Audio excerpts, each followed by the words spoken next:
Tere kõigile taas kord siit Peaasja laivist. Rõõm on näha teid. Gea on juba platsis Inglismaalt otse. Tere. Siis selline kaunis kena kevadpäev on meil õues, aga räägime sellisest põnevast, aga keerulisest teemast nagu häbi ja hirm seoses haigustega ja haige olemisega. Ma loodan, et te küsite ka küsimusi siin otse minu käest. Võite küsimusi küsida ka läbi Peaasja portaali või siis Messengeri kaudu, kui on natukene piinlik küsida siit seda otse. Aga jaa, et mida siis tahaks rääkida sellest, mis seondub haiguste häbenemise või hirmuga. No, nagu me teame, tegelikult siis hirm ja ka võib-olla selline vastikuse tunne, mis seostub haigustega, on tegelikult olnud ju sellised asjad, mis on meid elus hoidnud. Et see on teatud mõttes olnud selline loomulik reaktsioon, et kui meil tekib oht haigestuda, siis me tõmbume eemale, hoiame eemale ja katsume teha nii, et iseennast hoida ja ise terveks jääda. Ja see on täitsa loogiline ja okei reaktsioon. Aga natukene on selle hirmu ja häbi juures üks selline aspekt, millega peaks arvestama ja mille üle võiks ka ise mõelda, ja see on see, et kui me haigestumist ja haige olemist väga häbeneme, siis tegelikult teatud mõttes see teeb võib-olla nii meid haigemaks, kui ka mõjub meie ühiskonnas tervisele natukene kehvasti. Just selle tõttu, et kui me ei julge iseendale ja võib-olla ka teistele tunnistada, et me oleme haigestunud, siis meil ei ole ka võimalik ju sellega kuidagi tegeleda ja siis ei ole võimalik ka terveneda ja paraneda ja abi otsida.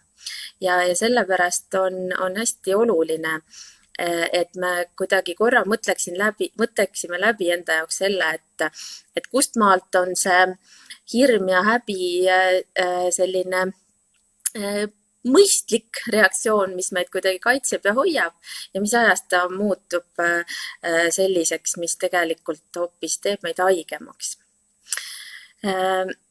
Nüüd ma vaatan, et siit on juba tulnud mõned küsimused meil siis Peaasja kodulehe kaudu.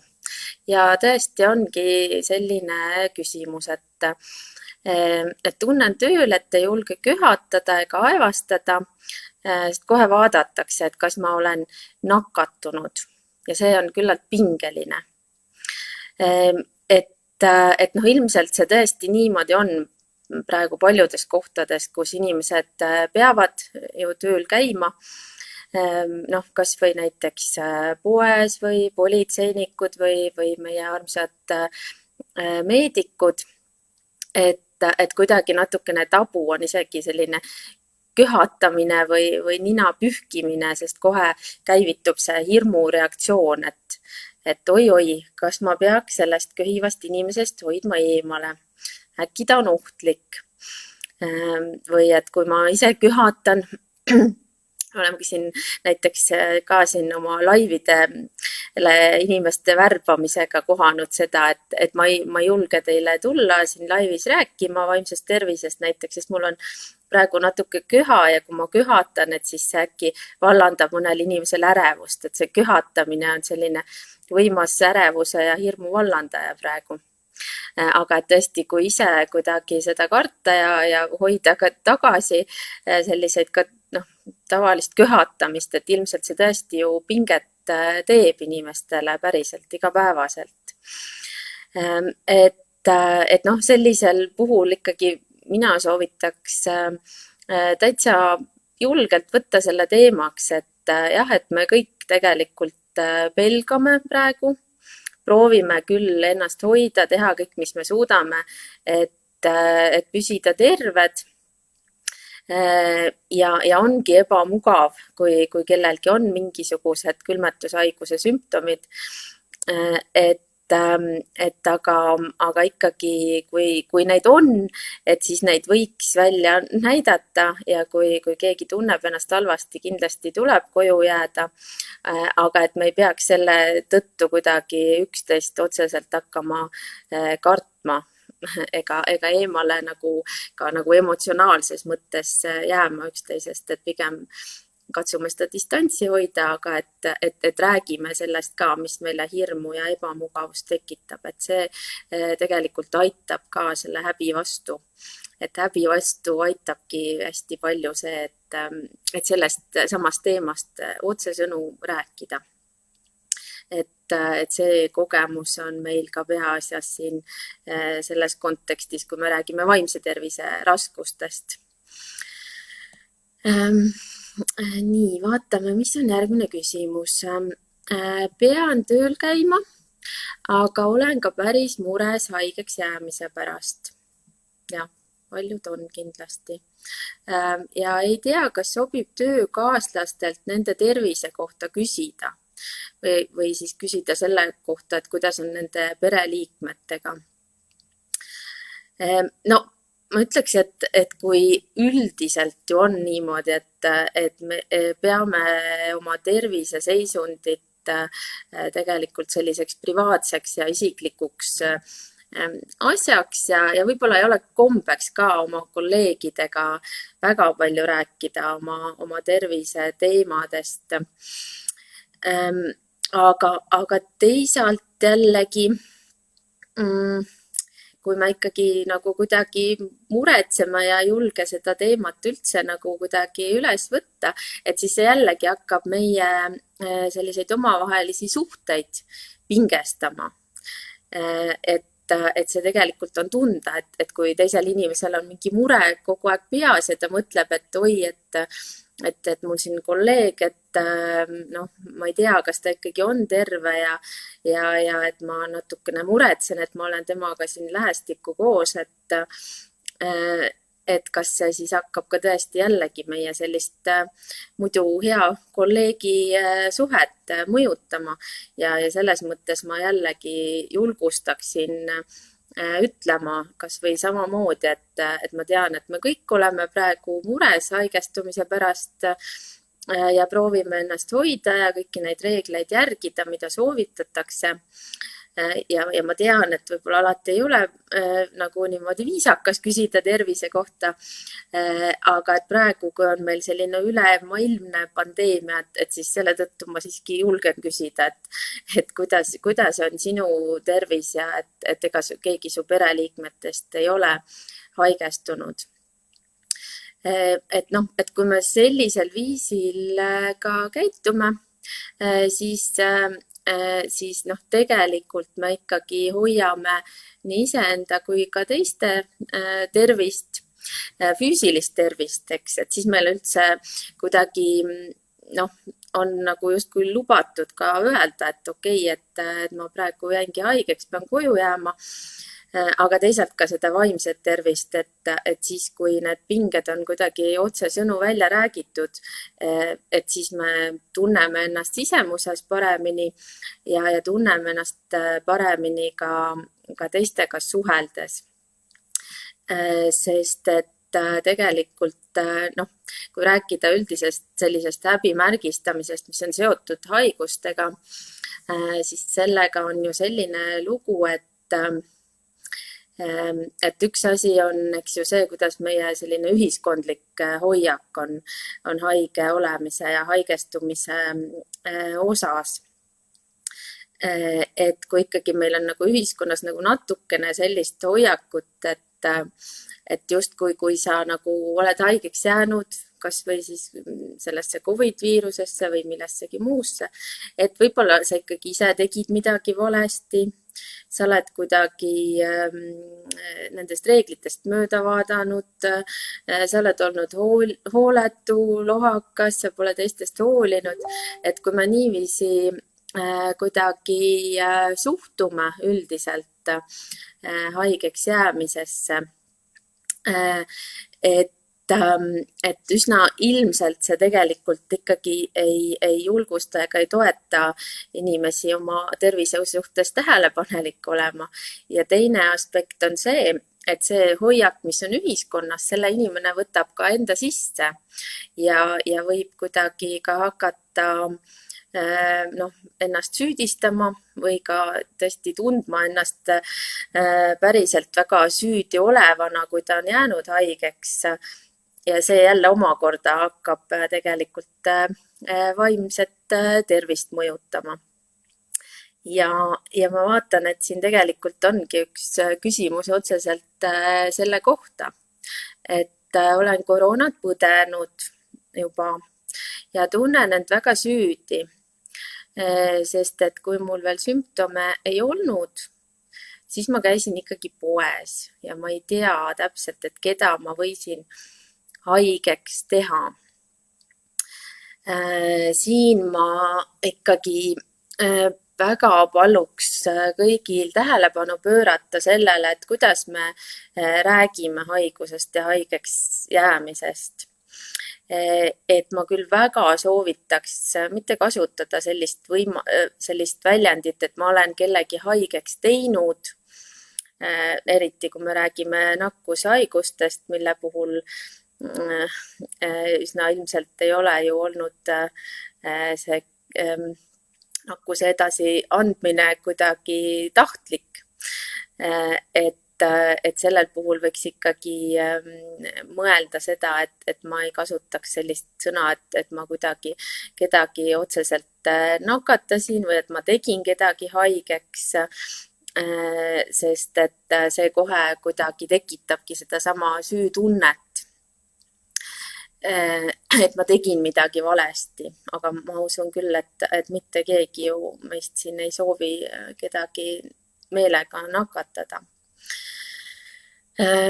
Ja ka muidugi selline kõnepruuk, mis vahel ka on meedias või võib-olla me kasutame üksteisega suheldes, et kellegi suhtes näiteks on, ma ei tea, koroonakahtlus või mingi haiguse kahtlus, et siin ju jällegi me ei otsi nagu kurjategijaid, vaid tegu on haigustega, mida me ju keegi endale ise ei vali ega meelega edasi ei kanna, et väga soovitaks mõelda selle sõnavara peale, mida me kasutame, et me ei tekitaks seda süütunnet ja häbitunnet kuidagi tahtmatult tõenäoliselt, aga ikkagi nagu juurde, sest me ikkagi soovime, et inimesed, kes on haigeks jäänud, et nad ikkagi julgeksid seda endale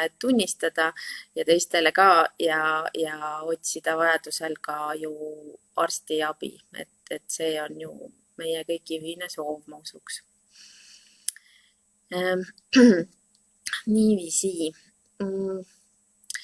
Nüüd on siin veel üks selline küsimus, mis on täitsa huvitav selles mõttes, et siin on mitu aspekti, et küsitud on nii, et mul on varem olnud vaja vaimse tervise tõttu haiglas olla. Nüüd tunnen end jälle samamoodi, ilmselt kui enne, aga ma ei julge küll seda oma arstile rääkida, sest ma ei taha haiglasse sattuda. Et siin selle küsimuse puhul võib olla ju ka lausa mitu sellist olulist häbi ja hirmu aspekti, et tegelikult mis ma arvan, et lisaks nakkushaigustele on kõige rohkem sellised kardetud haigused ongi vaimse tervise probleemid ja ka võib-olla kõige üks selline rohkem häbenetud valdkond, millega võib olla ka kuidagi piinlik haiglasse sattuda. et kas siin on nagu see aspekt rohkem, et, et see inimene, kes on küsinud, ei soovi just psühhiaatriakliinikusse sattuda. Et see kuidagi tundub ikkagi hirmutav, sest mulle tundub, et ta varem on siiski saanud abi oma arstilt ja ka haiglaravist.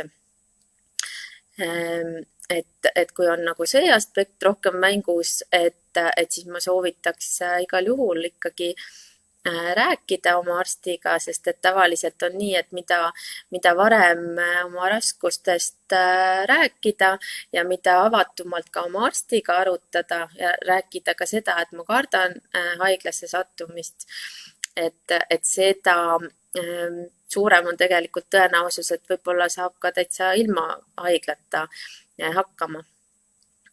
Aga mis võib olla siin teine aspekt, mis võib ka olla mängus, et praegusel ajal ju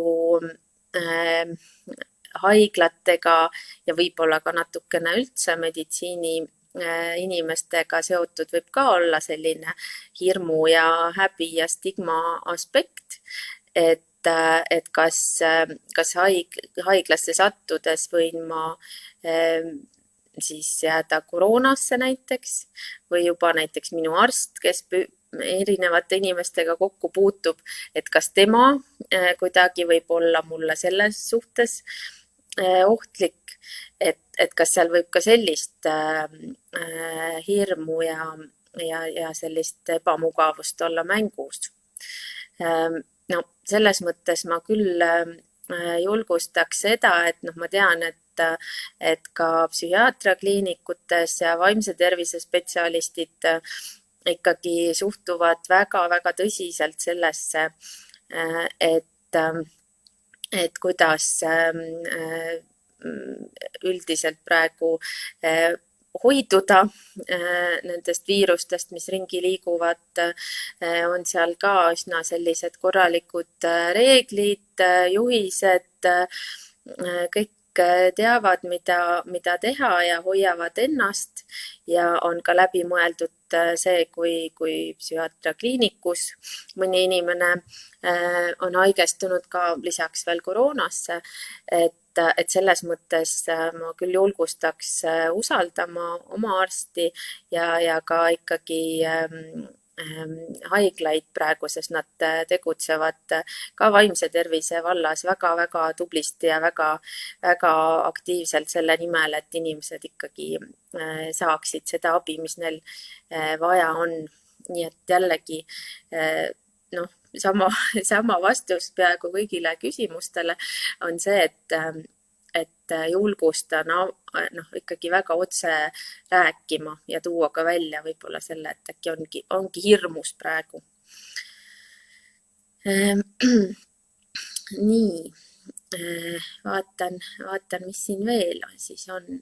Kas on veel mõtteid või küsimusi selle kohta, kas haigeks on kuidagi piinlik jääda? Ahah, nii, jaa, et siin on üks küsimus veel selline, et ma ei tea, kas ma julgen enam üldse kunagi kellegagi lähemal kui 2 meetrit viibida, et nii tugev hirmutunne on haigete ees tekkinud. Ja et see tõesti niimoodi võib olla nendel inimestel, kes kuidagi on hästi korralikud ja korrektsed ja kõike õigesti soovivad teha ja tunnevadki ennast väga ebakindlalt ja hirmul olevana praegu. Sest need sõnumid, mis ju meediast tulevad, et need ongi päriselt suurt hirmu tekitavad ja tekitavad seda tunnet, et ma peangi nüüd võib-olla igavesti teistest eemale hoidma, sest et ei tea, millal see kord läbi saab ja millal üldse veel turvaline olema saab meie elu. No ütleks seda, et ikkagi üldiselt inimkond on varemgi kõiksugu viirustega rinda pistnud ja tegelikult on ka ju kõiksugused teadlased ja viroloogid ju päris hästi kursis sellega, et millised viirused üldse on ja kuidas nendest ka jagu saada ja enamasti on neist ju ikkagi saadud väga kenasti jagu ja pandud piir viiruste levikule, nii et üsna kindel on, et see eriolukord meil ka ju läbi saab. Me ei tea lihtsalt millal. Kuid jah, et nüüd siis tuleb võib-olla vaikselt hakata mõtlema selle peale, et kuidas seda hirmutunnet natukene väiksemaks saaks, et me ei hakkaks niiviisi käituma, just kui kõik inimesed oleksid meile ohtlikud. Et võiks ikkagi nagu mõelda selle peale või kas või enda peas ette kujutada, et kuidas oleks, et kui ma läheks kellelegi meetri võrra lähemale või istuks kellegi kõrvale, et seda ei pea praegu tegema, kuid seda võiks enda peas ikkagi ette kujutada, et nagu kuidagi säiliks vähemalt selline võimalus ka üldsegi ja noh,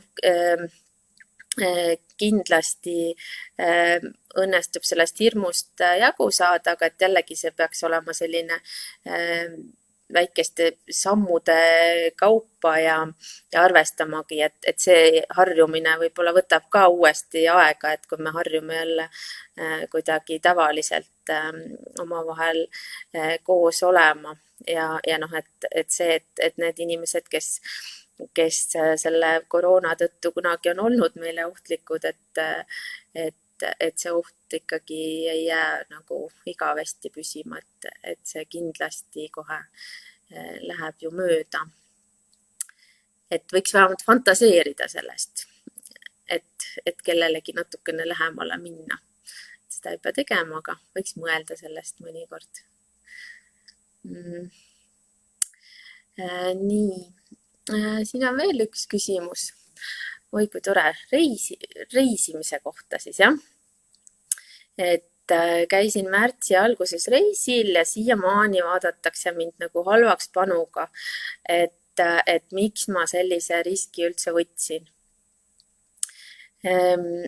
Ja, et tegelikult noh, mis on juba kuidagi uuritud varasemalt ka sarnastes olukordades, kus on mingid viirused kogukondades toimetanud, et on tegelikult leitud seda, et lisaks sellele, et see viirus paneb meid ennast üksteisest nagu distantseerima ja eemale hoidma ja ohuna tajuma, et siis me tegelikult inimestena võime ka muutuda kuidagi sallimatumaks teiste suhtes, võime muutuda selliseks konservatiivsemaks. Meile võib-olla ei ole erinevad käitumised, erinevad inimesed, erinevad kombed, võib-olla niivõrd kergesti vastuvõetavad, kui nad olid varem, sest et tegelikult kõik selline mis on seotud nagu võõras olemisega, võib-olla ka võõras riigis käimisega, jah, või midagi teistmoodi tegemisega, et kõik sellised käitumised tunduvad ühtlasi ohtlikud meile. Et see tõenäoliselt võib veel pikalt mõju avaldada meie ühiskonnas, et selline eemale hoidmine, jah, või võõraga nagu kuidagi mitte väga lähedalt sõbrustamise tunne, jah. Aga et jah, et seda on ka siin Maailma Terviseorganisatsioon näiteks on ka toonud välja, et koroonakriisiga seoses peab olema tähelepanelik selle suhtes, et kuidas me näiteks suhtume teistest riikidest pärit inimestesse või kuidas me suhtume nendesse inimestesse, kes käivad seal teistes riikides.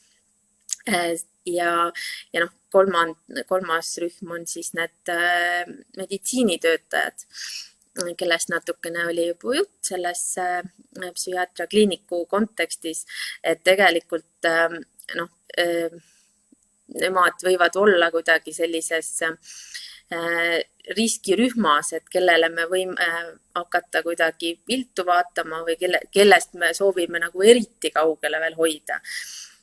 Et sest nad on seotud selle ohutajuga. Et selles mõttes täitsa mõistan, et see niimoodi võibki olla, et praegu kuidagi instinktiivselt me võime vaadata natukene viltu nende inimeste peale, kes on kuskilt reisilt tulnud. Aga noh, võiks ikkagi jällegi endale teadvustada seda, et kus see piir on, et kus see kuidagi hakkab juba meie suhet lõhkuma või kus on see mõistlik piir, kus ma peangi natuke eemale hoidma, sest et see praegu on nagu mõistlikum.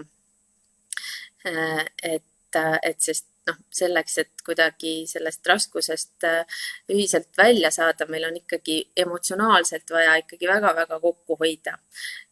Mis siis, et praegu füüsiliselt jällegi distantseeruda. Et sellele reisijale ma ütleks küll, et ikka on ju reisitud, et aga et kuidagi ka endale teadvustada, et see võib-olla ongi selline hästi loomulik reaktsioon, mida praegu võib kogeda, sellist halvakspanu, aga et seda ei saa nagu isiklikult võtta, sellepärast et see on selline elu hoidev ja kaitsev reaktsioon olnud algselt, mis võib-olla praegu küll mitte nii kohane, kuid siiski see niiviisi võiks olla. Aha, nii. Siis on siin selline küsimus, et kas mask kaitseb mind? Ei julge ühistranspordiga sõita. Selle maski osas jällegi mina ei ole ekspert, et siin on neid soovitusi olnud nii ja naapidi, aga võib-olla küsimus selles, et kas see ühistranspordi hirm on tekkinud kuidagi praegu või on see juba varasemalt olnud keeruline. Et kui on see juba varasemalt olnud keeruline teema, et siis soovitaks ikkagi küsida peaasja e-nõustaja käest mõtteid, kuidas sellega tegeleda. Aga noh, üldiselt ma ütleks selle hirmu ja häbi ja selle suhtes, et on kuidagi ebaturvaline olla, et noh, kui me ikkagi nagu teeme kõiki neid asju, mida siin igapäevaselt soovitavad kõik Terviseamet, valitsus, kõiksugused erinevad tohtrid. Noh, eks, et hoiame seda 2+2 reeglit ja peseme 20 sekundit käsi. Ja võib-olla nüüd ka, noh, miks mitte, et kaitseme seda või kanname seda maski igaks juhuks. Et noh, kui me ikkagi neid kõiki asju teeme juba, et siis ma soovitaks ülejäänud ajal mõelda millestki muust. Sest et hästi tihti just sellised mure ja hirmumõtted jäävad meie pähe keerlema. Aga et see jällegi kuidagi ei aita meid edasi, et kui ikkagi inimene on teinud kõiki neid asju, mida soovitatakse, et siis ma soovitaks seda ka, et katsuge, ma ei tea, siis selle ühistranspordiga sõites vaadata välja ja lugeda mitut erinevat lindu te näete ja keskenduda millelegi muule, et selle üle mõelda ei ole väga palju, ma arvaks, vaja, et mis kõik Uhud veel võivad olemas olla ja kas ma teen piisavalt. Aga et nüüd meil hakkab tänaseks saama aeg läbi, aga meie need laivid toimuvad siis igal tööpäeval kell 3 jätkuvalt. Ootame väga teie küsimusi, oleme teie jaoks olemas, arutame, kuidas me sellest keerulisest ajast kõik koos läbi tuleme. Siis küsimusi võite küsida otse laivi ajal või meie Peaasja kodulehelt. Ja kõik küsimused on väga oodatud. Aga mida ma ütleks veel selle haiguste hirmu ja häbi kohta, et üks asi on oluline see, et sellest hirmust ja häbist otse rääkida, teistega arutada. Aga ütleks ka seda, et kui natukene sellest hirmust on võimalik edasi vaadata, et siis on seal hästi lähedal meie jaoks inimesena ka uudishimu. Et hästi on vähemalt vaimse tervise raskuste puhul aidanud see, et kui me oleme nagu enda jaoks justkui nagu mingisugused selle hirmu hetkeks pannud kõrvale, et siis võib olla ju päris huvitav. Ja et kui ma mõtleks, et nüüd me näiteks seisame kuskil kellegi näiteks akna all, kes on põdenud koroonaviirust ja oleme üpris kaugel temast piisavas kauguses, siis võib-olla meil oleks täitsa huvitav ju uurida ja küsida selle inimese käest, et kuidas tema on kogenud seda haigust, kuidas ta on paranenud, kuidas ta ennast tunneb. Et kuidagi minu poolt tänane see lõpuharjutus oleks see, et harjutage natukene uudishimu, et kui te ise olete praegu turvalises kohas, siis mõelge 3 sellist küsimust, mis nagu teid köidaks, mida te tahaks teada inimese käest, kes on põdenud koroonat. Et päris põnev ju oleks mõelda, mida talt küsida. Ja siis kui kohtate kunagi kedagi, kellelt on võimalik küsida, siis tehke seda kindlasti. Aga mõelge, mida oleks huvitav teada. Nii, aga siis aitäh minu poolt ja homme kell 3 on järgmine live.